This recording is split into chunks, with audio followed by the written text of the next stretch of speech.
जब राजनीति के मंचों पर गर्मी चढ़ती है तब हर कोई अपने अपने शब्दों से आग उगलता है, लेकिन कुछ लोग ऐसे होते हैं जिनका हर शब्द खुद आग होता है। मायावती का नाम जब भी लिया जाता है तो लोगों को सिर्फ एक महिला नहीं बल्कि एक ऐसी ताकत की याद आती है जिसने भारत की सियासत में वो कर दिखाया जो सदियों तक असंभव माना जाता था। लेकिन आपको ये जानकर हैरानी होगी कि मायावती के कुछ ऐसे भाषण हैं जो न किसी न्यूज चैनल पर दिखाए गए, न ही किसी किताब में छपे और न ही सोशल मीडिया पर वायरल हुए। ये वो भाषण थे जो लाइव मंच पर बोले गए, लेकिन सत्ता, मीडिया और विरोधियों की साजिश के चलते उन्हें हमेशा के लिए दबा दिया गया। मायावती के ये 7 गुप्त भाषण सिर्फ शब्द नहीं थे, ये एक आंदोलन की चिंगारी थे। ये वो पल थे जब उन्होंने मंच से ऐसी बातें कह दी जो सत्ता के गलियारों में हलचल मचा गई, और शायद इसलिए उन भाषणों को जानबूझकर दबा दिया गया। आज इस वीडियो में हम उन भाषणों की परतें खोलने जा रहे हैं एक एक कर। लेकिन उससे पहले आपको हमारे चैनल को सब्सक्राइब करना चाहिए और यह समझना होगा कि मायावती का हर भाषण सिर्फ भाषण नहीं होता था, वो एक मिशन का हिस्सा होता था। हर शब्द एक रणनीति का हिस्सा, हर लाइन एक आंदोलन की अग्नि। सबसे पहले बात करते हैं उस भाषण की जो उन्होंने 2001 में लखनऊ में एक निजी सभा में दिया था। उस समय मीडिया को बुलाया नहीं गया था, लेकिन वहां मौजूद लोगों का कहना है कि उन्होंने पहली बार मंच से इतने तीखे शब्दों में ब्राह्मणवाद पर हमला किया था। उन्होंने कहा था, हमारे समाज को सदियों तक नीचे रखने वालों को हम सिर्फ वोट नहीं देंगे, उन्हें सत्ता से धकेलकर नीचे लाएंगे। अब बहुजन सिर्फ दर्शक नहीं, अब बहुजन ही निर्णय करेगा कि इस देश की दिशा क्या होगी। इस भाषण की रिकॉर्डिंग उस समय एक दलित छात्र ने अपने पुराने टेप रिकॉर्डर में की थी, लेकिन जब उसने इसे एक टीवी चैनल को दिया तो चैनल वालों ने इसे बहुत कट्टर कहकर चलाने से इनकार कर दिया। फिर आया वो भाषण जो 2004 के आम चुनावों से ठीक पहले दिल्ली में एक यूनिवर्सिटी कैंपस में दिया गया था। ये एक युवाओं की सभा थी जहां मायावती ने मंच से साफ कहा था, अगर दलित छात्र इंजीनियर नहीं बन पा रहा, डॉक्टर नहीं बन पा रहा, तो इसके लिए उसके संस्कार नहीं, इस देश की व्यवस्था दोषी है, और जब तक ये व्यवस्था बदलेगी नहीं तब तक मैं चैन से बैठने वाली नहीं। इस भाषण के बाद यूनिवर्सिटी प्रशासन पर राजनीतिक दबाव बढ़ गया और अगले दिन ये खबर पूरे अखबारों से गायब हो गई। एक तीसरा भाषण था जो 2006 में पंजाब के बठिंडा जिले में एक दलित सम्मेलन में दिया गया था। मायावती उस दिन बेहद आक्रोशित थी। उन्होंने कहा था, जो नेता दलितों के नाम पर कुर्सी लेते हैं और फिर अपने बंगले सजाते हैं, उन्हें दलित समाज कभी माफ नहीं करेगा। दलितों की राजनीति अब भावनाओं से नहीं, समझदारी से चलेगी। दिन बहुजन एक हो गया, उस दिन भारत की तस्वीर बदल जाएगी। इस भाषण को सुनकर वहां मौजूद हजारों लोग खड़े हो गए थे, लेकिन अगले दिन पंजाब के 2 बड़े चैनलों ने इस स्पीच को पूरी तरह काटकर सिर्फ 2 लाइनें दिखाई, वो भी बहुत सामान्य सी। अब जरा उस भाषण को याद कीजिए जो 2011 में संसद से बाहर मीडिया से बातचीत के दौरान हुआ था। मायावती ने खुलेआम कहा था, अगर कोई ये सोचता है कि दलित समाज सिर्फ वोट देने तक सीमित है तो वो गलतफहमी में है। अगला प्रधानमंत्री अगर दलित नहीं होगा तो ये देश लोकतांत्रिक नहीं रह सकता। ये एक बहुत बड़ा स्टेटमेंट था, लेकिन उसी रात कई न्यूज चैनलों पर बहस चल पड़ी कि क्या मायावती जातिवाद फैला रही हैं, और धीरे धीरे उस बयान को विवादित बताकर दबा दिया गया। जब आवाजें दबा दी जाती हैं तो इतिहास करवट लेता है। जब कोई मंच से उठकर चलता है तो सियासत की नींव हिलती है। मायावती के साथ गुप्त भाषण किसी अखबार की हेडलाइन नहीं बने, लेकिन वो हर उस शख्स के सीने में गूंजते हैं जो खुद को हाशिए पर महसूस करता है। यह कहानी सिर्फ भाषणों की नहीं है, यह कहानी है उन आवाजों की जो कभी सुनी नहीं गई, लेकिन जिनकी गूंज आज भी सत्ता के गलियारों में डर पैदा करती है। इन भाषणों की शुरुआत होती है 1995 की उस शाम से जब मायावती पहली बार उत्तर प्रदेश की मुख्यमंत्री बनी।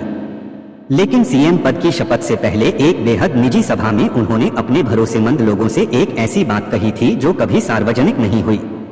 उन्होंने कहा था, लक मुझे सिर्फ सत्ता नहीं चाहिए, मुझे अपने समाज की इज्जत वापस लानी है। हम सिर्फ कुर्सी पर नहीं बैठेंगे, हम कुर्सी का इस्तेमाल करके इस व्यवस्था की रीढ़ तोड़ेंगे। 2002 में गुजरात दंगों के बाद मायावती ने एक प्रेस कॉन्फ्रेंस में कहा, अगर इस देश की राजनीति धर्म पर चलने लगी तो दलितों का क्या होगा? अगर मंदिर और मस्जिद के नाम पर सत्ता बंटी तो बहुजन का अधिकार कौन पूछेगा? लेकिन इस प्रेस कॉन्फ्रेंस को बाद में दिखाया ही नहीं गया। 2008 में दिल्ली में अंबेडकर पुण्यतिथि पर उन्होंने कहा, आरक्षण हमारा हक है, भीख नहीं, और अगर जरूरत पड़ी तो संविधान बचाने के लिए हम सड़कों पर उतरेंगे। लेकिन रिकॉर्डिंग को दबा दिया गया। 2013 बीएसपी सत्ता से बाहर थी, लेकिन उन्होंने एक मोहल्ले में जाकर कहा, कभी कभी सत्ता से बाहर होना जरूरी होता है ताकि आप समाज की असल तस्वीर देख सको। भावनात्मक भाषण था, लेकिन मीडिया नदारद। 2016 में बीएचयू के पास उन्होंने कहा, अब बहुजन सिर्फ चौकीदार नहीं, प्रोफेसर बनेगा। एफआईआर की धमकी आई, चैनलों ने नहीं दिखाया। 2019 में गोरखपुर में उन्होंने कहा, आज का बहुजन पढ़ा लिखा है, समझदार है और हिसाब लेने वाला है। बिजली चली गई, रिकॉर्डिंग गायब हो गई। 2022 में एक क्लोज्ड कैडर मीटिंग में मायावती ने कहा, अगर ये संसद बहुजन की आवाज नहीं सुनती तो बहुजन अपनी संसद बनाएंगे, कोई रिकॉर्डिंग नहीं। लेकिन सुनने वालों के जहन में आज भी वो लाइन गूंज रही है। इन भाषणों को कभी किताबों में नहीं छापा गया, न मीडिया ने दिखाया, क्योंकि ये सिर्फ भाषण नहीं थे, ये चेतावनी थे। ये घोषणा थी एक नई क्रांति की। और मायावती सिर्फ नेता नहीं, वो चेतावनी है उस व्यवस्था के खिलाफ जो बहुजन की आवाज को दबाना चाहती है। हर भाषण जो दबाया गया वो सिर्फ इतिहास से नहीं मिटा, वो बहुजनों की चेतना में दर्ज हो गया। मायावती के वो शब्द जो टेलीविजन की स्क्रीन पर नहीं दिखे, वो लाखों कार्यकर्ताओं के दिलों में आग बनकर जलने लगे। कुछ भाषण बोले गए और दबा दिए गए, लेकिन कुछ ऐसे भी थे जो बोले ही नहीं गए और फिर भी गूंजते रहे। मायावती की चुप्पी भी कई बार उस भाषण से बड़ी साबित हुई जो संसद में शोर मचाते नेताओं की आवाज से भारी था।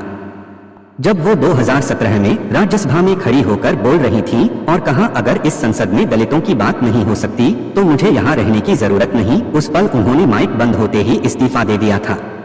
वो भाषण जितनी देर चला उतने ही सेकंड में देश को समझ आ गया कि एक महिला, एक नेता और एक आवाज क्या होती है। वो पूरी स्पीच भले संसद टीवी ने बाद में एडिट करके चलाई, लेकिन उस दिन करोड़ों लोगों के जहन में सिर्फ एक लाइन रह गई, अब बहन जी चुप नहीं रहेंगी। इन गुप्त भाषणों का असर जमीन पर कैसे पड़ा, ये जानना उतना ही जरूरी है जितना भाषण खुद। जब 2013 में उन्होंने कहा कि बहुजन अब सिर्फ चौकीदार नहीं, प्रोफेसर बनेगा, उस भाषण के बाद एक साल के अंदर बीएसपी के युवा संगठन में हजारों स्टूडेंट्स ने जुड़ना शुरू किया। BHU, JNU, DU, इलाहाबाद, हर जगह अंबेडकर स्टडी सर्कल जैसे ग्रुप बनने लगे, जहां मायावती के उन्हीं भाषणों की लाइनें दीवारों पर लिखी जाती थीं जो कभी मीडिया पर नहीं आई थीं। यह वो पल था जब भाषण किताबों में नहीं छपे, लेकिन दिलों की स्लेट पर उकेरे गए। गुप्त भाषणों का सबसे बड़ा असर प्रशासन पर पड़ा। कई जिलों में ये रिपोर्ट्स आईं कि BSP कार्यकर्ताओं को बंद सभाओं की अनुमति नहीं मिल रही। कुछ जगहों पर तो यहाँ तक हुआ कि सभा शुरू होने से पहले बिजली काट दी जाती, पानी की सप्लाई रोकी जाती ताकि भीड़ इकट्ठी न हो। लेकिन लोग फिर भी आते क्योंकि उन्हें सुनना होता था, वो जो कहा नहीं जाता लेकिन मायावती की आंखों में दिखता है। कुछ भाषण ऐसे भी थे जो बोले नहीं गए लेकिन संकेतों में कह दिए गए। जैसे 2023 में मायावती ने एक प्रेस स्टेटमेंट में सिर्फ इतना कहा था, अब जो परिवर्तन होगा वो स्थायी होगा। किसी को उस समय समझ नहीं आया कि यह किस ओर इशारा है, लेकिन जो कार्यकर्ता भीतर की बातें जानते थे वो समझ गए यह बहुजन मूवमेंट के नए चरण का संकेत है। और उसके बाद पूरे उत्तर प्रदेश में BSP कैडर मीटिंग्स की संख्या दोगुनी हो गई। मायावती के भाषणों को गुप्त करने की वजह सिर्फ मीडिया नहीं थी, कई बार ये साजिश राजनीतिक थी, क्योंकि उनके शब्दों में वो आग थी जो कभी कभी खुद उनके सहयोगियों को भी जला देती थी। एक बार एक पूर्व BSP नेता ने कहा था, बहन जी मंच पर जब बोलती थी तो हमारे अपने नेताओं की गर्दनें झुक जाती थी, क्योंकि वो अंदर तक चीर देती थी, अपने और पराये दोनों को। कई बार ऐसा हुआ कि मायावती के कुछ भाषण तैयार थे, मंच तैयार था, लेकिन उन्हें ऐन वक्त पर मंच से हटाया गया। 2015 में दिल्ली में एक बड़ी रैली थी जहां उन्हें केंद्र सरकार पर एक तीखा हमला बोलना था, लेकिन आखिरी वक्त पर प्रेस को बाहर रखा गया और भाषण सिर्फ कार्यकर्ताओं के लिए सीमित रह गया। वहां मौजूद लोगों ने बताया कि मायावती ने कहा, अब हम किसी पर निर्भर नहीं रहेंगे, हमारा आंदोलन अब किसी गठबंधन की बैसाखी पर नहीं चलेगा। वो लाइनें आज भी कई कार्यकर्ताओं की डायरी में दर्ज हैं, लेकिन सार्वजनिक नहीं हैं। अब सवाल ये है कि ये गुप्त भाषण, ये दबे हुए शब्द क्या मायावती ने जानबूझकर इस अंदाज में कहे ताकि वो सिर्फ अपने लोगों तक पहुंचे? क्या ये रणनीति थी कि जो समझे वही अपना और जो न समझे वो पराया? शायद यही वजह है कि मायावती के हर भाषण में दो परतें होती थी, एक वो जो मंच पर कही जाती थी और एक वो जो आंखों से, संकेतों से, भावनाओं से कही जाती थी। क्योंकि बहुजन आंदोलन कोई मनोरंजन नहीं है, यह एक सतत संघर्ष है और उस संघर्ष में हर शब्द एक हथियार है। इन 7 गुप्त भाषणों की कहानी अब धीरे धीरे सामने आ रही है, क्योंकि आज सोशल मीडिया है, कार्यकर्ताओं के पास कैमरे हैं और जनता के पास वो चेतना है जो अब सिर्फ सुनती नहीं, समझती भी है। वो दिन दूर नहीं जब मायावती के हर दबे हुए भाषण को जनता खुद खोज कर बाहर लाएगी और तब वो शब्द किसी गुप्त मंच के नहीं बल्कि क्रांति के प्रतीक बनेंगे। क्योंकि विचार छुपाए जा सकते हैं लेकिन मिटाए नहीं जा सकते, और मायावती सिर्फ नाम नहीं, एक विचार है। एक ऐसा विचार जो जितना दबाया गया उतना ही उभरा। जितना मिटाया गया उतना ही गूंजा और जितना रोका गया उतना ही फैल गया।